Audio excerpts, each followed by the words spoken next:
अयोध्या में पहली बारिश के बाद रामपथ पर गड्ढे सामने आए, जिसके बाद योगी एक्शन मोड में है। ग्राफिक्स के जरिए समझाते हैं। ग्राफिक्स के जरिए पूरा मामला बताते हैं कि सीएम योगी आदित्यनाथ ने क्या एक्शन लिया। रामपथ में गड्ढे और एक्शन में योगी। पीडब्ल्यूडी के 3 इंजीनियर्स को निलंबित कर दिया है। सीएम योगी आदित्यनाथ को जैसे ही पूरा मामला पता चला वैसे ही एक्शन लिया। विभागीय जांच के आदेश भी इस बाबत है जो जारी किए गए हैं।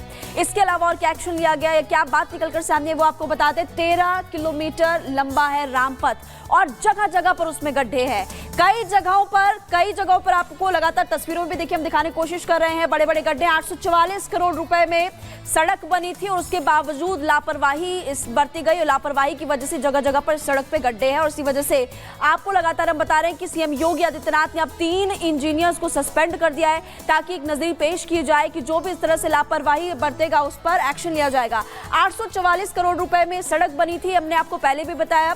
और देखिए प्राथमिक रिपोर्ट में ये जो खामियां हैं वो सामने आई और इसी वजह से सीएम योगी आदित्यनाथ ने अब एक्शन लिया है। तो लगातार आपको बता रहे हैं और ज्यादा तस्वीरें आपको दिखाते हैं इस रिपोर्ट के जरिए।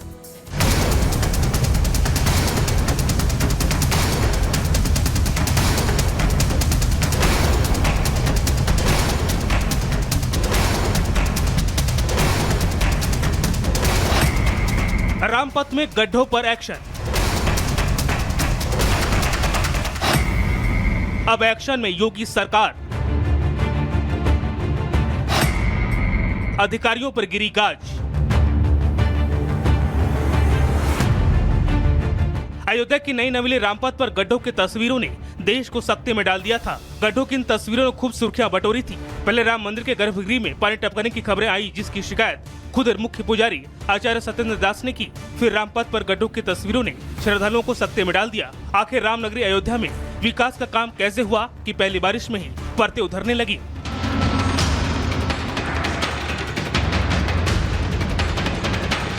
अब यूपी सीएम योगी आदित्यनाथ ने अपने एक्शन से साफ संदेश दिया है कि यूपी में भ्रष्टाचार करने वाले बख्शे नहीं जाएंगे। श्रद्धा में खिलवाड़ करने वाले संभल जाए। आदतन अपराधी छोड़े नहीं जाएंगे। रामपथ के निर्माण में लापरवाही पर सीएम योगी ने सख्त एक्शन लेते हुए 3 इंजीनियरों को निलंबित कर दिया है। रामपथ निर्माण मामले में लापरवाही पर अधिशासी अभियंता समेत 3 निलंबित कर दिए गए हैं। इस मामले में प्रमुख सचिव पीडब्ल्यूडी अजय चौहान ने 3 इंजीनियरों को निलंबित किया है। 3 इंजीनियर निलंबित अधिशासी अभियंता ध्रुव अग्रवाल, सहायक अभियंता अनुज देसवाल, अवर अभियंता प्रभात पांडे। अयोध्या में यह पहली तेज बारिश थी, जिसे प्री मानसून की बारिश भी कहा जाता है। इस बारिश से रामपथ में जगह जगह गड्ढे दिखाई देने लगे। हालांकि वैसे तो अधिकारियों की तरफ से दबी जुबान में मौसम को दोषी बता दिया गया कि अयोध्या में इन 2 दिन बहुत तेज बारिश हुई, लेकिन सोशल मीडिया ने कलई खोल दी और गड्ढों की तस्वीरें लखनऊ से लेकर दिल्ली तक वायरल हो गई। इस लापरवाही के चलते सरकार ने पीडब्ल्यूडी विभाग के 3 इंजीनियरों के खिलाफ कार्रवाई कर दी। अधिशासी अभियंता समेत 3 निलंबित कर दिए गए। उधर रामपथ मामले को लेकर स्थानीय कांग्रेस नेताओं ने मुख्यमंत्री को मेल के जरिए पत्र भेजकर निर्माण में हुए भ्रष्टाचार की जांच की मांग की थी। कहा गया, मामूली बरसात में रामपथ की सड़कें धंस गयी। अयोध्या में रामपथ पिछले साल ही बना था। सड़क बनने के बाद ये पहली बारिश थी।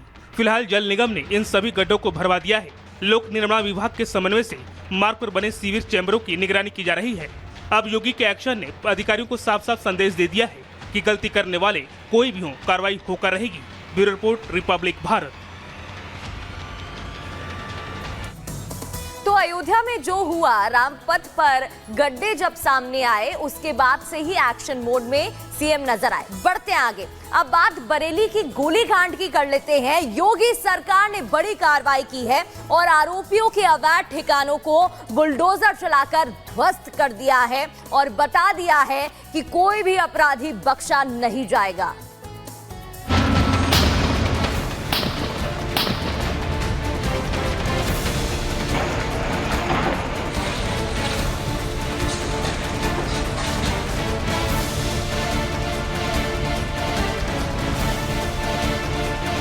कोई सुनने को तैयार नहीं है, कोई पेपर मांगने को तैयार नहीं है। सिर्फ एक तरफा कार्रवाई, हम गलत हैं, गलत हैं, गलत हैं।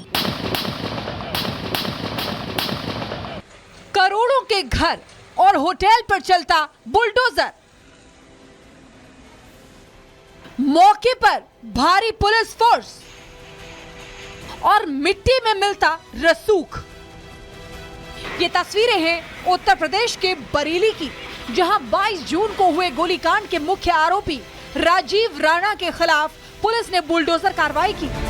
फायरिंग के बाद से ही कानून को चुनौती देने वाले राजीव राणा पर पुलिस की निगाहें टेढ़ी हो गई थी और अब पुलिस का चाबुक ऐसा चला कि राणा खुद ब खुद दौड़ता हुआ मौके पर पहुंचा और खुद को निर्दोष बताने लगा। मकान तोड़ा जा रहा है, कोई सुनने को तैयार नहीं है, कोई पेपर मांगने को तैयार नहीं है, सिर्फ एक तरफा कार्रवाई, हम गलत हैं, गलत हैं, गलत हैं। मुख्य आरोपी राजीव राणा गोलीकांड के बाद से ही फरार चल रहा था, लेकिन जैसे ही प्रशासन का पीला पंजा उसके गिरेबान तक पहुंचा, वो चुपचाप पुलिस के सामने जाकर खड़ा हो गया और सरेंडर कर दिया। राणा ने जैसे ही अपनी पहचान बताई, सीओ अनीता चौहान ने उसे हिरासत में ले लिया। मौके पर खड़ी बितरी थाने की गाड़ी में राणा को ले जाया गया। हालांकि इससे पहले राणा ने भी खुद को पाक साफ बताते हुए कार्रवाई के तरीके पर सवाल उठाए। जिस दिन ये घटना घटी थी उस दिन 5-6 दोस्तों को लेकर हमारा छोटा भाई अपने प्लॉट को खाली कराने गया था। वहाँ दूसरा पक्ष आया जिसका नाम आदित्य उपाध्याय और चन्नू पंडित है। उसने आकर एकदम से अंधाधुंध फायरिंग शुरू कर दी। हमारे भाई के एक दोस्त ने जिसका नाम रोहित ठाकुर है, उसने सिर्फ अपने बचाव में 1-2 फायर किया। बाकी सारी फायरिंग जितने भी फायर 50 फायर 100 राउंड जो हुए हैं वो सारे उसी की तरफ से हुए हैं, आदित्य उपाध्याय चंदू पंडित की तरफ से। हमारी कोई सुनेगा हम सब जगह जाएंगे, हमारी को सुनने वाला तो हमारी को सुनने वाला नहीं है। राणा ही नहीं, उसका परिवार भी कार्रवाई को साजिश बता रहा है। मौके पर राणा के साथ पहुंची उसकी पत्नी और बेटी ने जमकर विरोध किया और हंगामा काटा। हमें इंसाफ चाहिए, हमें इंसाफ चाहिए, इंस्पेक्टर से सबसे इंसाफ चाहिए। जो हमारे साथ में गलत कर रहे हैं, कोई अधिकारी हमारे सुनने को तैयार नहीं। जो कह रहा है वो सब इन्हीं के कह रहा है, हमारी कोई भी कहने को तैयार नहीं। इसलिए हमें इंसाफ चाहिए, इंसाफ चाहिए और कुछ नहीं चाहिए। दरअसल 22 जून को पीलीभीत बाईपास पर एक प्लॉट पर कब्जे के लिए बदमाशों ने फायरिंग की। करीब 2 घंटे तक ताबड़तोड़ फायरिंग के दौरान 100 से ज्यादा गोलियां दागी गई। इस मामले में एक पक्ष से राजीव राणा, पूर्व विधायक पप्पू भरतौल और दूसरे पक्ष से आदित्य उपाध्याय समेत 50 से 60 लोगों के खिलाफ एफआईआर दर्ज की गई। आदित्य उपाध्याय और उसके पिता को शनिवार को ही गिरफ्तार कर लिया गया, लेकिन हमले करने का मुख्य आरोपी राजीव राणा और उसका प्रमुख सहयोगी हिस्ट्री शीटर केपी यादव अब तक फरार चल रहा था। गोलीकांड के बाद से ही राजीव राणा पर शिकंजा कसने की तैयारी हो गई थी।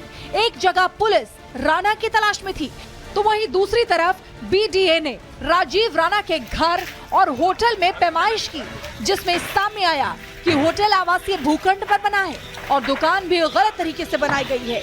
इसको लेकर नोटिस दिया, लेकिन कोई जवाब नहीं आया, जिसके बाद अवैध निर्माण पर बुलडोजर की कार्रवाई की गई। विकास, हम लोग बुलडोजर चलाने के लिए प्रॉपर प्रक्रिया फॉलो करना पड़ेगा। हम नोटिस करना है, सुनवाई करना है। इसमें मुझे ऊपर होटल है, नीचे मकान है। क्या क्या कमी, इनकी नक्शा पास नहीं था? नक्शा पास नहीं है एंड पूरा इनका हम लोग नोटिस कर चुका है। पूरा सुनवाई का अवसर देते हुए उनको डिमोलिशन ऑर्डर भी हो चुका है। राजीव राणा के खिलाफ प्रशासन की कार्रवाई ने साफ कर दिया कि यूपी पुलिस की हनक को चुनौती देना कितना भारी पड़ सकता है। वहीं इस मामले में पुलिस का एक्शन अब भी जारी है। 20 से ज्यादा लोगों को इस मामले में गिरफ्तार किया जा चुका है। बाकी आरोपियों पर भी जल्द कार्रवाई की तैयारी है। Bureau report, Republic Bharat.